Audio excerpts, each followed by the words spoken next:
and welcome to Missouri 4-H Live today. Today we're going to talk about resume and job interviewing. My name is Stephanie Milner and I am the County Engagement Specialist in Butler County. I cover Wayne and Carter counties as well. And I'm Brad Coleman and I am the County Engagement 4-H Youth Development Specialist for Iron County, and I also cover Madison County and Reynolds County. So we want to welcome you today, and of course you all probably know about 4-H because you probably are in it.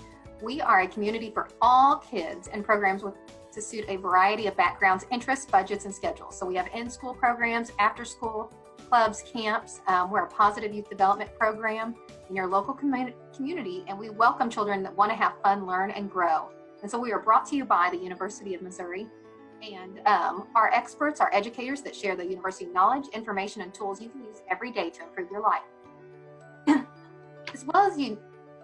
As a lot of you know right now, we are in COVID-19, of course, and due to this, there is a vast change in our economy. So you see a lot of less businesses are open, the unemployment rate has increased. So you may be thinking, what does this mean for your future? Well, there are different job openings you may see, and you may see what the essential careers are. So you may be thinking, what's my next move and where should I go from here? So what you need to do first to be able to start is you need to have your resume ready. So on a resume, you need to really emphasize your education. So you want to put your education at the top of your resume. If you have a strong GPA, include this, include any academic awards, honors, and other achievements you have. Make sure you also list those things you've accomplished in 4-H as well. You want to include volunteer and extracurricular experience you may have as well. And any of those extracurricular activities that you're going to participate in. That's could be your 4-H club or any other clubs you're in, sports, any other organizations you may belong to. Some of you may be in FFA as well. That would be great to add that as well.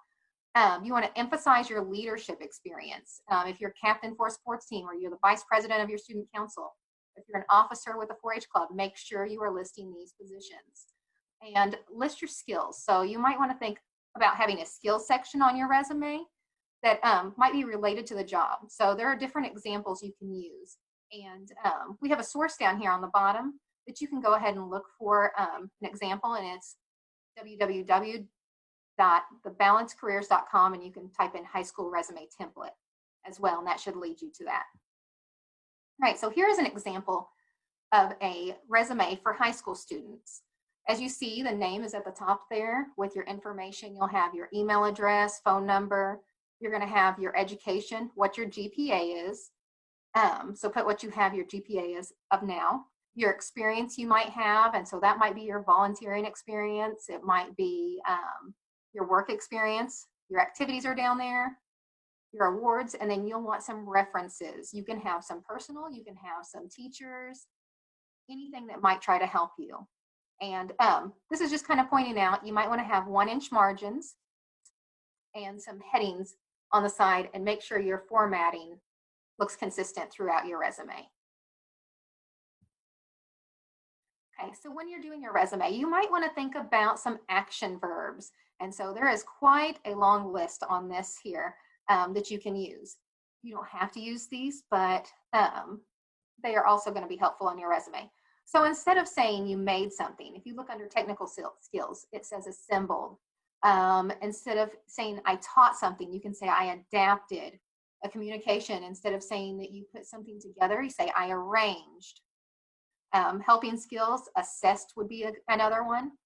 And administered for management, approved, recorded. There are several different words on here you can use. So I'll let this sit here for just a few seconds so you can look at those.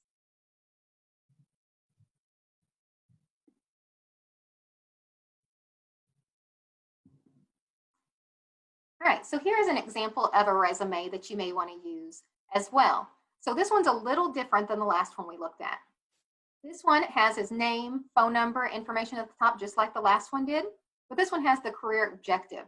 So he has soon to graduate honors English major with a solid history of work, academic, and extracurricular experience, seeks entry-level management position with a top firm. So then he's got his core qualifications, his professional experience, and then his education. You will want to also add, like the last one had, your references as well. And it's good to have about 3 references on your resume. and a variety of references.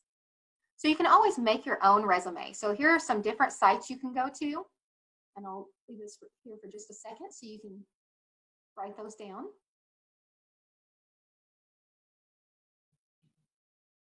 And there are a lot of good resumes out there if you start looking on the internet for some help. And also always feel free to contact your 4-H youth development specialist for any help. We can help you out with that with no problem. All right, so some tips that you might want to have when writing your high school resume. You want to connect your resume to the job. So you want to review that job posting before you create your resume. Think about the key qualifications they're asking for and those requirements, and make sure you include them on your resume so it shows that you are the ideal fit for that job. You want to edit and make sure it looks perfect before you submit it. If you're going to submit to several different places, make sure you're changing and updating your resume as you go with each job posting, because you wouldn't want to send in a resume that says you're looking for a cook position to a educational work experience. So you can also use different samples and templates. So there's a reading resume sample. It's a great way to use ideas and get content. You can find that down here at thebalancecareers.com and look for the high school resume template again. And so now I'm going to turn it over to Brad Coleman, who's going to talk to you about interviewing. Well, thank you very much, Stephanie. And as Stephanie mentioned earlier, resume writing is important, and it's also very important that you have people proofread those resumes before you send those out to make sure there are no errors within the resume. Let's talk a little bit about now you've got a resume, you've sent it out to numerous prospective employers, and now you got an interview. So what are you going to do?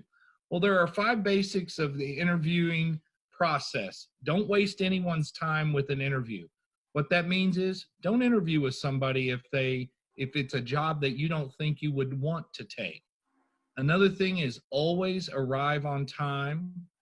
Do not bring your cell phone into the interview, or if you do have your cell phone, please make sure you turn it off. Look professional, and what that means is professional dress, professional attire, and to be gracious. So those are your 5 basic interviewing etiquette issues. Ways to prepare for a job interview. Do your research. If you're going to interview for Walmart, for example, you need to know a little bit about the Walmart Corporation. If you're interviewing for a school as a teaching position, you need to know a little bit about that school, their mascot, what programs that they have and they offer. And also, I would tell you to prepare a list of questions, because I guarantee you're going to be asked in an interview, do you have any questions? And it's very important that you have down some questions that you can ask. Dress to impress. I can't emphasize this enough. If you're going on a professional job interview for a professional position, you need to dress appropriately. Also, look up some commonly asked questions. Most places, when you're in for an interview, they're going to ask you about your weaknesses, your strengths, your goals. And then again, if you have an interview and it's at a different location that you're not quite sure about, I would tell you to plan your route, print your resume, and pack your bag. What that means is make sure that you have your resume. Many times in an interview, they're also going to ask you for an ID, so please bring your driver's license or other forms of ID, and get a good night's sleep before the interview. Interviewing dues, again, dress appropriately. And that can be for any position. Even if you're interviewing at Walmart or if you're interviewing at McDonald's, you don't want to show up in shorts and a t-shirt. Research the place that you are hoping to work prior to the interview. It's good to know the mission of that company or of that educational institution, whatever it may be. Also know the exact time and location of your interview, how long it takes to get there, and find a restroom to freshen up. The worst thing in the world is you've just had lunch and you go in for an interview and there's a little piece of food stuck in your teeth during the interview. That will distract the people who are interviewing from you, and that's what this is all about. Arrive early. Treat everyone with respect. Be kind. Now, of course, in COVID-19, we often suggest that you offer a firm handshake, but of course, times are changing with that. So again, I would just, you could even do a fist bump. You may even just bump elbows, but make eye contact and have some friendly expressions along the way. Also, make sure that you know the person who's going to interview or the group of people, and make sure that you correctly pronunciate their names. Be thorough with your responses, but not drag on too long. Be honest, be honest, be honest.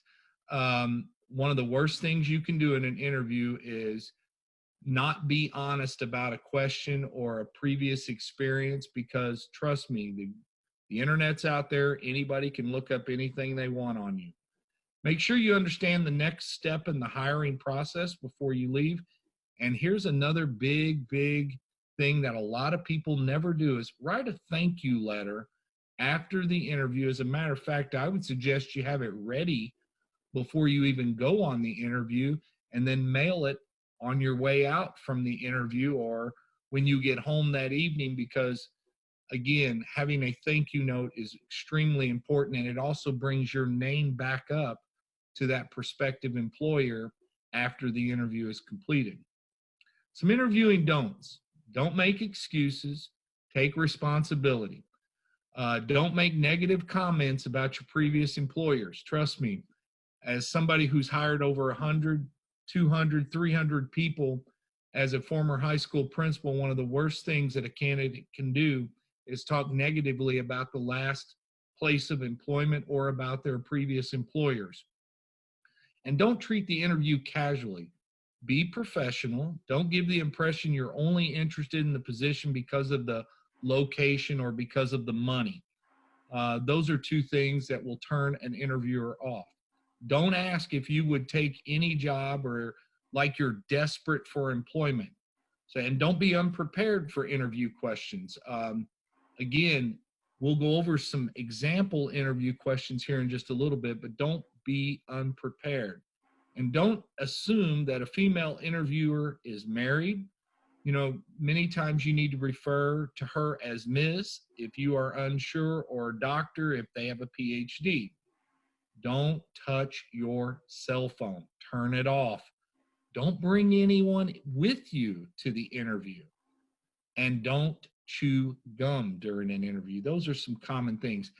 Again, on this slide, we have some interviewing attire for the gentlemen, do's and don'ts. And for the ladies, again, you can look at those pictures. And while you're looking at those, I'll give you an example of an experience I had years ago when I was looking for a social studies teacher. And I had set up interviews, and a gentleman showed up, and he walked in and he had t-shirts on, or a t-shirt on, shorts, and flip-flops. And I'm thinking, and you want to be my professional social studies teacher? My secretary walked back to my office before the interview ever started, and she said, "Hey, there's a gentleman out here. He says he has an interview with him." And she said, "I know this isn't going to go well." And I said, "You're exactly right." So I just went out, introduced myself, and explained to him that there was no need for us to even waste our time in conducting an interview because he was inappropriately dressed for this professional position as a high school social studies teacher. So again, those are some ideas. Let's move on and talk about some interview questions that you might have. For example, when you go in, they're going to ask you work history questions like the name of the company, position, or title that you've had in the past. They're going to ask you what your expectations for the job and where they met, and what were your responsibilities in your previous jobs. What major challenges and problems you had, and how did you handle them? This is important right here because many times employers want to know how you handle crisis situations or a situation in which you have a deadline.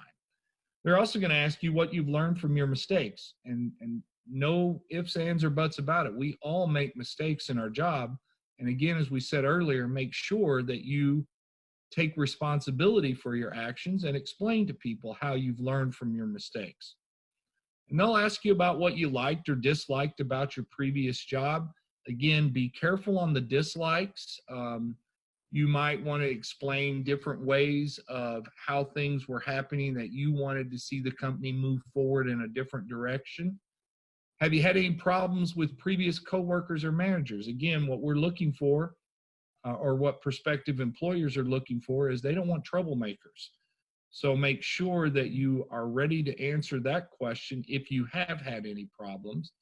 And then they're going to ask you why you left. And again, be honest. If you were terminated from the position for a reason, you have to explain that, because trust me, they're going to call your previous employers and they're going to ask those questions. So, about you questions. Some of the things they're going to ask you is, what is your greatest strength and weakness? And here's a key. When you talk about weaknesses, many times the smartest thing to do is, for example, you might say, well, some people say that I'm just a little too organized. And you can turn that weakness into a strength that a prospective employer is going to like. What strengths helped you succeed in your job? And describe your work style. I will tell you, many employers are looking for people who are collaborative. That is, they work well with others, and they will ask you that question. And then again, what I think is a key component of a job interview is to display and show your passion. Teaching, for example, I interviewed many teachers, and I was always looking for those teachers who displayed a passion for teaching and learning. Even when I interviewed for custodians, I wanted to hear the passion they had for providing clean facilities. And again, passion is a key component when you do go in for an interview. They'll ask you a question like, what do most people often criticize you about? And again, I would look for positives in that. For example, they say I'm a little too organized, or that I devote too much time to my job. And then they're going to ask you about how you handle stress and pressure. And they'll ask you to give some examples of teamwork that you've been involved in. Here's a key question. If you feel your boss is wrong about something, how would you handle it? What they're looking for in this is that, again, you're a collaborative person who will work with other people, even if you disagree with how things are progressing. You know, you can give your opinion, but they also want to know that when it comes down to it, if the boss asks you to perform a certain task, as long as it's not illegal or immoral, that you would still be able to do that, whether you agreed with the position of your boss or not. And then they'll ask you to describe a difficult work situation and how you handled it. And then the key question is, how do you evaluate success? Again, when you're evaluating yourself for a job interview, you want to talk about your successes. Some other types of questions: what interests you about a job? What experiences do you have? What can you do for the company? Again, I ask this question all the time in my interviews: is why should we hire you? And what I'm looking for there, and what most prospective employers are looking for, is they're wanting to hear why you stand out from everybody else that they're going to interview for that position. Another question that sometimes comes up is, are you overqualified for this job? And how I would answer that question is, I don't think anybody's ever overqualified for any job. I believe that people can make any job work out for them in any respect and any respectful way. So what challenges are you looking for in this position? So you might want to have some challenges ready to go in case you're asked that question. And then, of course, what do you know about their company? And again, accentuate the positive. And then a key question always is asked is, where do you see yourself in 5 years? Hopefully your answer is going to be having something to do with the company you're interviewing. For example, if you were just simply going in for an interview at Walmart, and part of what you're interviewing about is to be a clerk, you might talk about, well, in 5 years, I would hope to be able to move up to be an assistant manager or a manager of a department.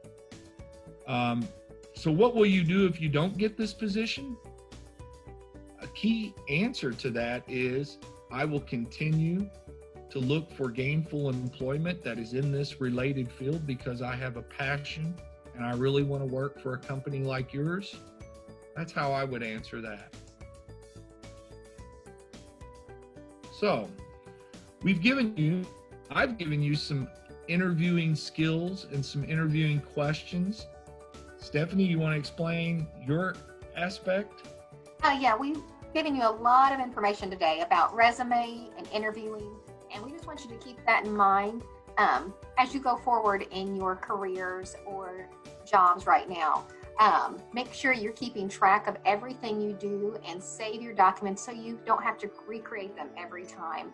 I suggest practicing your interview questions with someone at home, have your parent or friend interview each other. You know, a lot of us know how to set up Zooms now, so if you have that capability, that's a good idea. And also, if you need us, we're here to help you. So if you want us to help with interview questions and practice with you or look at your resumes, contact your local 4-H youth development specialist. If you would like to contact Brad or myself, feel free to, and we can connect you to who your local youth development specialist may be, or you may have a youth program associate that can help in your county as well. We appreciate your time today. Thank you so much. And I want to say thank you as well and reiterate everything that Stephanie had to say. But again, if you have additional questions, please contact us and we'll be more than willing to help.